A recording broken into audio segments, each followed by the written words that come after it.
Hello বন্ধুরা, কুসুমের রান্নাঘরে সবাইকে স্বাগত। আমার আজকের রেসিপি আটা দিয়ে মচমচে খাস্তা বিস্কুট। এই বিস্কুট কিন্তু বানিয়ে সারা মাস জুড়ে সংরক্ষণ করে রাখতে পারেন। বাড়িতে থাকা কয়েকটি উপকরণ দিয়ে কিন্তু এই বিস্কুটটা বানিয়ে নেওয়া যায়। দেখুন, আমি একটা ভেঙে দেখাচ্ছি কতটা খাস্তা হয়েছে এই বিস্কিট।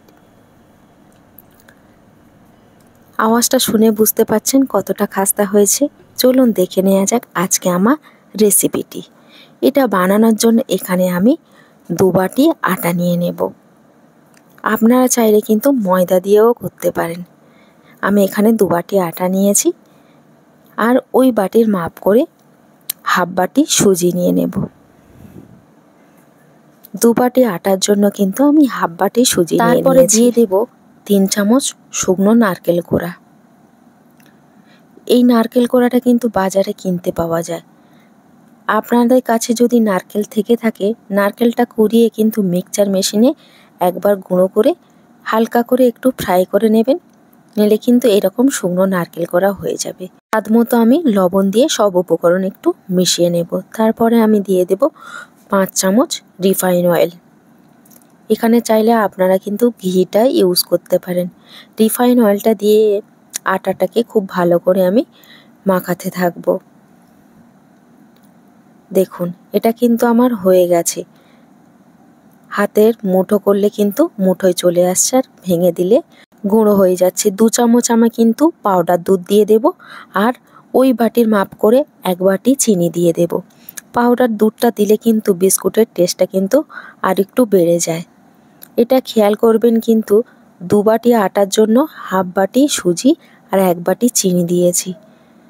দেখুন, এটা কিন্তু আমার হয়ে গেছে। আমি অল্প অল্প করে কিন্তু জল দিয়ে দেব। একসঙ্গে বেশি জল ইউজ করব না, অল্প অল্প করে জল দিয়ে একটা শক্ত ডো তৈরি করে নেব। এটা কিন্তু নরম ডো তৈরি হবে না, একদম শক্ত ডো তৈরি করে নিতে হবে। এইভাবে কিন্তু আমি ভালো করে মাখিয়ে নেব।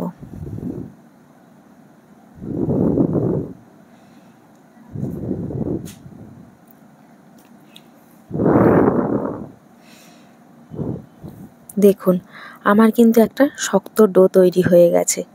একদম কিন্তু শক্ত ডো তৈরি করে নিয়েছি। রুটি পরোটার মতো নরম নয়, একদম শক্ত ডো তৈরি করে নিয়েছি। এটা সাইডে রেখে আমি এটাকে একটু বেলে নেব। আমি 2 ভাগ করে বেলে নেব। একটা বড় আকারের রুটি বেলে নেব।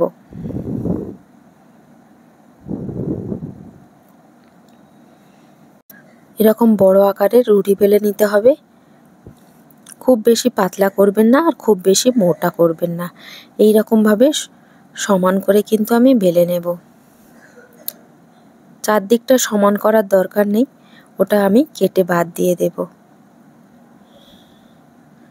দেখুন, আমি এই রকমভাবে বেলে নিয়েছি। এবার ছুরি দিয়ে আমি চারিদিকটা কেটে নেব। এরকম সমানভাবে কিন্তু কেটে নেব।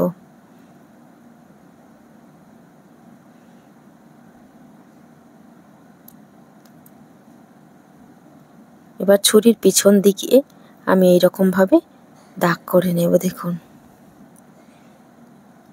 লম্বা লম্বা করে আমি দাগ করে নিয়েছি।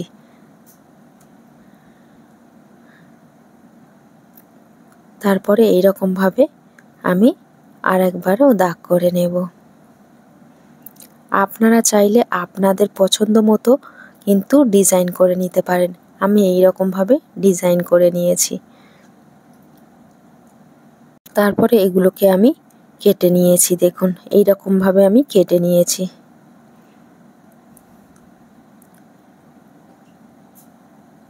দেখে নিশ্চয়ই বুঝতে পারছেন কতটা মোটা আছে। এই রকম কিন্তু মোটা রাখতে হবে।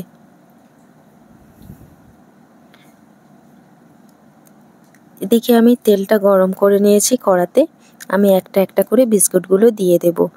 বেশি বিস্কিট একসঙ্গে দেবেন না, তাহলে এটা ভেঙে যেতে পারে, যেহেতু আটার তৈরি।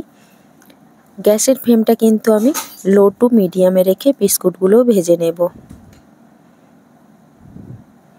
এক পিঠ হয়ে গেলে আমি বিস্কুটগুলো উল্টে দেব। 2 মিনিট যাওয়ার পরে কিন্তু আমি বিস্কিটগুলো উল্টে দেব।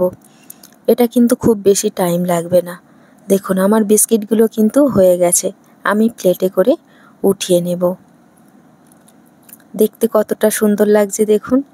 আমি কিন্তু আর একবার ভেজে দেখাচ্ছি দেখুন। এটা একটু বড় সাইজের বিস্কিট করেছি। আমি বিস্কিটগুলো সব তেলের মধ্যে দিয়ে দিয়েছি। 2 মিনিট পরে কিন্তু আমি বিস্কিটগুলোকে উল্টে দেব।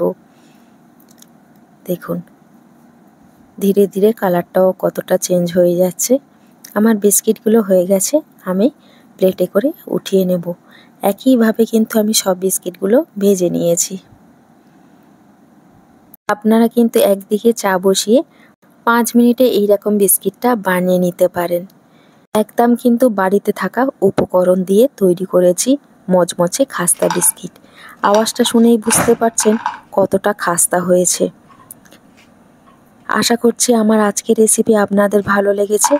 রেসিপিটা ভালো লাগলে চ্যানেলটাকে সাবস্ক্রাইব করবেন, পাশে থাকা বেল আইকনতে ক্লিক করবেন পরবর্তী নোটিফিকেশান সবার আগে পাওয়ার জন্য।